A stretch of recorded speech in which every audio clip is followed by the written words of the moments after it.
নমস্কার, আবার একটা ভিডিওতে স্বাগত আপনাদেরকে। আপনাদেরকে অতি অবশ্যই ধন্যবাদ জানাবো যে খুবই ছোট একটা মাইলস্টোন আমার জন্য বলা যেতে পারে। যদিও হয়তো অনেকের থেকে অনেকটাই ছোট, কিন্তু এটা আমার কাছে মাইলস্টোন বটে। পরিশ্রমের ফসল 10,000 পূর্ণ করলাম সাবস্ক্রাইবার। এটা হয়েছে আপনাদের জন্যই, আপনাদের শুভেচ্ছা, ভালোবাসাতে। অতি অবশ্যই এটা আপনাদের জন্য ক্ল্যাপ একটা। অসম্ভব ভালো লাগছে, তাই ভিডিও করতে আসা। আর মোহনবাগান জিতলো 1-0 গোলে, বেঙ্গালুরু এফসিকে হারিয়ে দিয়েছে। এতে ইস্টবেঙ্গলেরই বা কী সুবিধা হবে, আদৌ কি হবে কি না, তার থেকেও বড় বিষয় যেটা, যে লিগ শিল্ড নিশ্চিত করলো মোহনবাগান কার্যত। কারণ এফসি গোয়ার থেকে তারা অনেক যোজন এগিয়ে গেল এই ম্যাচের জয়ের ফলে।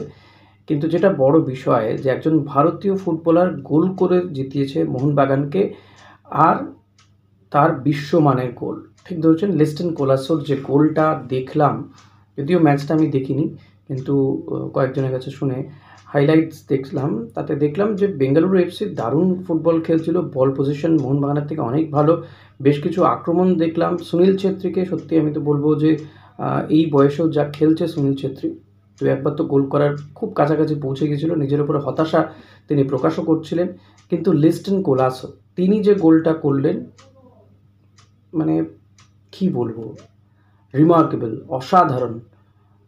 এটার বোধহয় আর কোনো ব্যাখ্যা হতে পারে না। অসম্ভব ভালো, দারুণ একটা গোল করেছেন লিস্টন কোলাসো, বিশ্বমানের গোল। আর লিস্টনের এই গোলের সুবাদেই কিন্তু জয় পেয়েছে মোহনবাগান।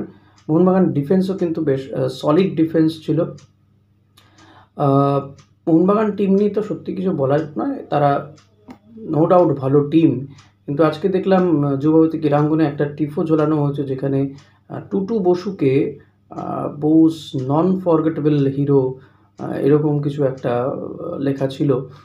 যেটা টুটুটা খুব ছোট, বোসটা অনেক বড়, অর্থাৎ কোথাও গিয়ে নেতাজি সুভাষচন্দ্র বোসের সঙ্গে তুলনা করার একটা মরিয়া প্রয়াস। এটাকে আমি ঠিকভাবে নিতে পারলাম না। নেতাজি তার সঙ্গে নেতাজি সুভাষচন্দ্র বোসের সঙ্গে আর কোনো বোসের তুলনা হতে পারে না, এটা ঠিক হলো না, এটাই বলার। আদারওয়াইজ মোহনবাগানের খেলা নিয়ে আমার কিছু বলার নেই। মোহনবাগান ভালো টিম, ভালো খেলছে, তারা লিগ শিল্ডের জয়ের খুবই কাছাকাছি রয়েছে। এবং লিস্টন কোলাসো গোলটা তো অসম্ভব ভালো লেগেছে। আপনাদের কেমন লেগেছে সেটা অতি অবশ্যই জানাবেন। পিভি বিষ্ণু তিনি কিন্তু আবার একটা প্রাইজ পেতে চলেছেন। কি প্রাইজ না, এই যে ফ্যানেরা যে সেরা গোল নির্বাচিত করে সপ্তাহের, তো তাতে কিন্তু পিভি বিষ্ণু অনেকটা এগিয়ে আছে অনেকের থেকে। সুনীল ছেত্রী বলুন বা অন্যদের থেকে অনেকটা এগিয়ে রয়েছেন। 68% ভোট তিনি পেয়েছেন।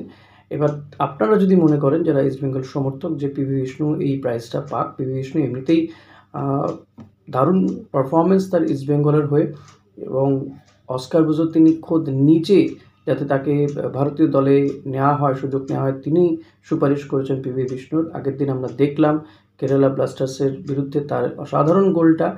তো যদি আপনারা চান যে পিভি বিষ্ণু এই প্রাইজটা পাক, তো আপনারা তাকে গিয়ে ভোট করে আসতে পারেন। 68% সবার থেকে এগিয়ে রয়েছে, তো পিভি বিষ্ণু আমার মনে হয় যে এটার যোগ্য। নেক্সট উইকে নিঃসন্দেহে লিস্টন কোলাসোর এই গোলটা, যেই উইকটা শুরু হয়েছে, এই গোলটা নিঃসন্দেহে লিস্টন কোলাসোর এই গোলটা থাকবেই। আর লিস্টন কোলাসো প্রাইজটা পাবে, এটা আশা রাখবো আমি। কারণ মোহনবাগানই বলে নয়, কারণ হচ্ছে সে একজন ভারতীয় ফুটবলার। লিস্টন কোলাসো আমি চাইবো যে ভারতীয় দলের হয়ে এরকম প্রচুর গোল করুক, ভারতকে জেতাক। লিস্টন কোলাসো, পিভি বিষ্ণুর মতন প্লেয়াররা একসঙ্গে খেললে বুঝতে পারছেন ভারতীয় দলটা কিন্তু দারুণ হবে বলে আমার মনে হয়। তো প্রয়োজন হচ্ছে সঠিক প্লেয়ারদের নির্বাচন করাটা, সেটা করতে হবে। ওদিকে আলেকজান্ডার কোয়েফ, তাকে তো কেরালা ছেড়ে দিয়েছিল, যদিও তাকে নিতে পারতো ইস্টবেঙ্গল ক্লাব, কিন্তু সেই সুযোগ ইস্টবেঙ্গল ক্লাব হাতছাড়া করেছে। তো আলেকজান্ডার তিনি ফ্রান্সের ক্লাবে একটি 3 টায়ার, মানে অর্থাৎ 3rd ডিভিশনের একটি ক্লাবে বোধহয় সাইন করে ফেলেছেন। তো এই মরশুমে আর তাকে পাওয়া যাবে না, অন্তত এই সামার ট্রান্সফারের আগে তাকে আর পাওয়া সম্ভব না।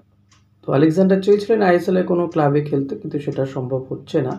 এখন দেখা যাক পরবর্তীতে তার উপর বা তার জন্য কেউ ইন্টারেস্ট শো করে কিনা। সব মিলিয়ে কিন্তু বলবো, আমি ভিডিও শেষ করব, খুব ছোট ভিডিও, কিন্তু লিস্টন কোলাসো গোলটা অসাধারণ, অসম্ভব ভালো।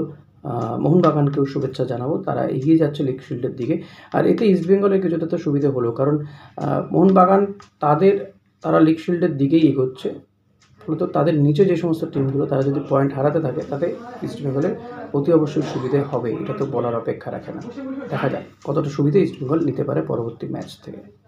ভিডিও এখানেই শেষ করছি। ভিডিও ভালো লাগলে লাইক কমেন্ট শেয়ার করতে ভুলবেন না। সাবস্ক্রাইব করে নেবেন যদি আপনি চ্যানেলে নতুন হন। Thank you.